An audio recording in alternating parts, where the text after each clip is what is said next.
Masuk. Assalamualaikum warahmatullahi wabarakatuh. Ketemu lagi kita di program Bitalk, Banjarmasin Post bicara apa saja di Banjarmasin Post News. Dan pada kali ini kita akan membahas yang lagi viral di Kalimantan Selatan ini, masalah kecubung ya. Atau yang lagi tren ini ada mabuk kecubung ini. Dan saat ini kita terhubung dengan Bapak Dr. Firdaus Yamani lewat saluran Zoom sebagai psikiater konsultan adiksi Rumah Sakit Jiwa Sambanglihum. Selamat sore Pak Yamani atau Pak Firdaus Pak? Selamat sore, ya bisa Firdaus, bisa. Ya. Firdaus. Selamat sore, salam sehat Pak. Dan saat ini juga di studio kita juga didampingi oleh sejarawan ULM yang dosen sejarah Pak Mansur SPD Mhum. Selamat sore Pak Mansur. Selamat sore. Terima kasih atas kedatangannya dan mudah-mudahan pembicaraan pada hari ini kita bisa memberi manfaat yang baik Pak.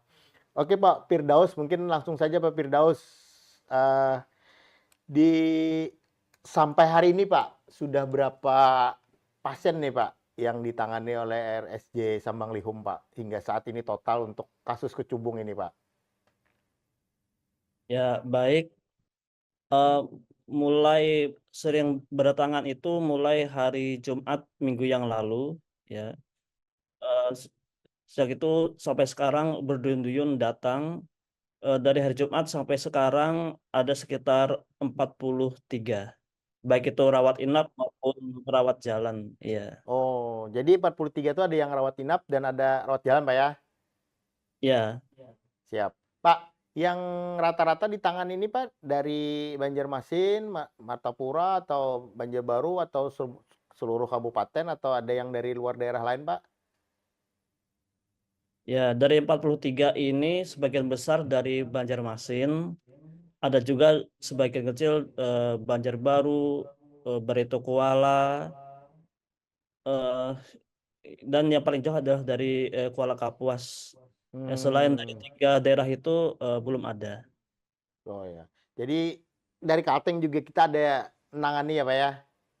Ya, betul. Siap, nggih. Pak, selama ini kondisi pasien sendiri Pak, kan ada yang kata Bapak tadi ada yang dari rawat inap, juga ada yang dari apa, yang bisa rawat jalan. Sebenarnya kondisinya Pak berbeda-beda atau bagaimana nih Pak? Ya, ada yang sehari setelah konsumsi, ada yang dibawa berobat, ada juga yang 3 hari, 4 hari itu baru dibawa periksa. Itu berbeda-beda tergantung berapa hari dia dibawa periksa. Kalau baru 1 hari, 2 hari, ya pasien sudah sangat gaduh gelisah, tidak bisa tidur, dan juga biasanya suhu badannya naik. Ada yang 38, bahkan ada yang 40 derajat lebih. Tapi ada juga yang baru dibawa hari ketiga, hari keempat, itu suhu badannya sudah turun, sudah tidak gelisah, tetapi saat diajak bicara masih tidak nyambung. Pak Firdaus, biasanya berapa hari nih Pak kalau yang secara normal atau yang umum lah Pak, setelah mereka mengkonsumsi itu biasanya mereka berapa hari itu harus apa penyembuhannya Pak atau mungkin bisa pulih kembali Pak? Iya, jadi semakin cepat dibawa itu semakin bagus. Eh, Rata-rata ketika perawatan sudah 3 hari, 4 hari, sudah bisa dipulangkan karena mereka ya sudah bisa tidur, kemudian diajak bicara sudah nyambung, ya tidak ada lagi halusinasi. Kalau pengobatan Pak, pengobatan itu kalau misal nih Pak ya, misalnya kan jauh nih Pak dari rumah sakit jiwa nih kan Pak, rumah sakit jiwa. Kalau misal atau kerabat atau keluarga atau masyarakat yang kita temui mengkonsumsi kecubung ini Pak, penanganan yang paling awal yang mungkin bisa dilakukan atau penanganan darurat lah tanpa istilahnya di kampung lah Pak, secara apa ya Pak yang mungkin bisa dilakukan agar tidak terlalu parah Pak dampaknya Pak? Iya, sebaiknya harus segera dibawa ke rumah sakit. Namun mungkin karena faktor jarak, pertolongan pertama ketika tahu dia baru saja menggunakan, usahakan eh, dirangsang untuk muntah, ya. Jadi agar zat itu bisa segera dimuntahkan. Ya mungkin ya ada berbagai macam cara. Ya mungkin ya bisa disuruh buka mulut kalau kalau dia kooperatif, ya. Ya tapi kalau tidak kooperatif, ya kan ada puskesmas atau ada mantri, Mhm, ya mungkin diberikan ya obat penenang kalau mereka punya, atau diberi mhm, obat suntik. mhm, Ya atau ya kalau kalau kooperatif disuruh minum yang banyak agar mhm. bisa cepat keluar lewat air kencing, selain dengan yang dimuntahkan tadi. Oh iya Pak, lebih bagus dimuntahkan Pak ya? Ya betul. Kalau baru saja kalau kurang dari 2 jam, ya kurang dari Kurang dua dari jam 2 jam. penggunaan. Mmm. Ya, Pak, ada kecenderungan kalau kita lihat di masyarakat apa itu benar atau tidak, makanya kita datangkan juga Pak Firdaus ini. Benar nggak Pak, kalau orang mabuk kecubung itu kadang-kadang orang dikasih susu susu sapi segar kayak gitu Pak, atau susu yang lain, itu apa benar memang bisa menetralkan atau bagaimana Pak? Karena pada umumnya kasih susu, biasanya kan seperti itu Pak yang umum. Apa ini tindakan ini apa bisa dibenarkan atau malah tidak berbahaya atau sebenarnya tepat saja Pak tindakannya? ya kalau sejauh yang saya tahu belum ada buktinya kalau minum susu itu bisa mengurangi. Jadi yang terbukti itu adalah dengan segera dimuntahkan, ya, atau dengan minum air yang banyak agar segera keluar dengan lewat air kencing. Ada beberapa kan, dampak yang diakibatkan ini bahkan, ada yang dikabarkan itu kan sampai meninggal dunia, Pak. Nah, sebenarnya kalau sampai parah itu biasanya apa sih, Pak, pemicunya? Dan apa di Kalsel kan memang ada yang sampai segitunya, Pak? Atau memang ada mereka bukan hanya kecubung kan informasi yang didapat malah mereka menggunakan obat daftar G, Pak, yang sehingga mungkin itu apakah itu memang berpengaruh atau itu sebenarnya tidak masalah, melainkan mereka konsumsi kecubungnya memang lebih banyak, Pak. Ya, mungkin saya jelaskan dulu. Pada awalnya memang diduga memakai kecubung, ya, karena gejala-gejalanya itu seperti gejala pemakaian kecubung. Namun ketika saya mewawancarai beberapa pasien yang sudah membaik, itu mereka mengatakan menggunakan pil jenis yang baru. Ya, eee, ada yang mengatakan itu pil Zinet yang baru, ada mengatakan pil koplo yang baru. Ya, padahal kan kalau Zinet biasanya kan tidak berefek seperti ini, ya, mereka jadi lebih semangat.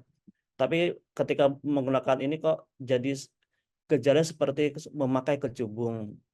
Akhirnya dikira memakai kecubung.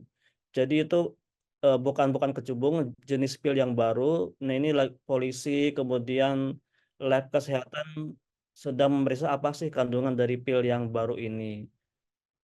Ya, kemudian kenapa bisa sampai meninggal dunia? Ya karena penanganan yang terlambat, itu kan ada panas yang sangat tinggi, kemudian diiringi dengan depresi pernapasan. Jadi itu efeknya itu seperti otot nafasnya jadi lemah, tidak bisa sehingga ada kematian. Oh gitu, Pak, ya.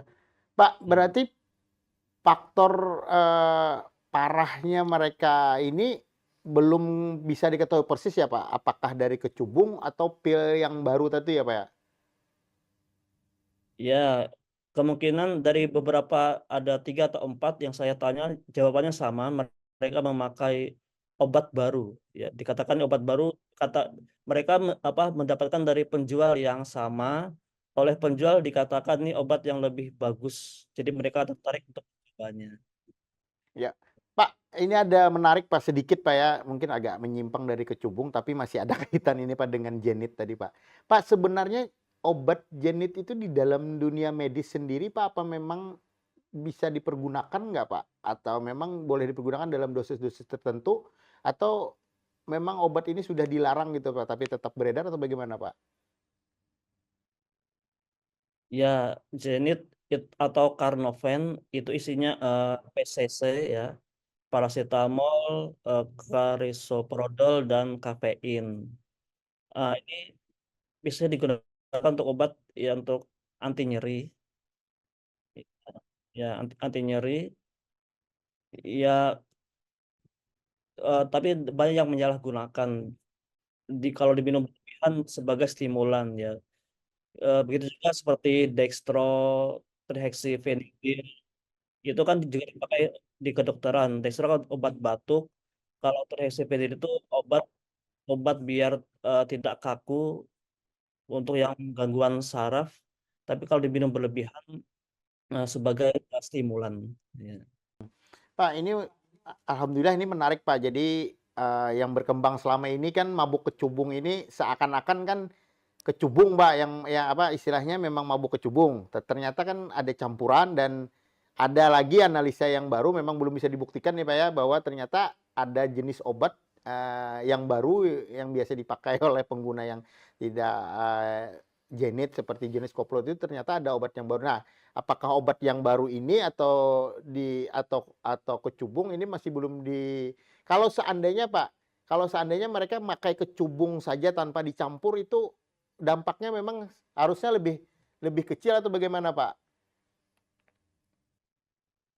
Ya, untuk yang program kecebong ini sebenarnya tidak baru-baru saja. Ya, saya sebelumnya sudah beberapa kali menemukan pasien yang menggunakan kecubung, namun tidak demam seperti sekarang. Ya, mereka mengalami halusinasi, sulit tidur, bicaranya kacau.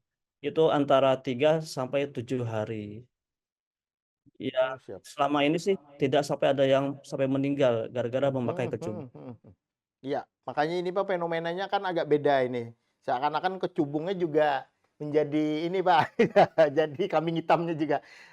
Ini pembicaraannya masih menarik Pak dan kita jeda dulu Pak untuk iklan berikut ini dan kita ingatkan juga kepada pemirsa di Banjarmasin Post News Video di YouTube dan di Instagram Banjarmasin Post serta di Facebook Bipos Online tetap jangan kemana-mana karena kita akan membahas juga dengan Pak Firdaus dan nanti juga dengan Pak Mansur bagaimana sebenarnya kecubung ini juga bisa berkembang di Kalimantan Selatan.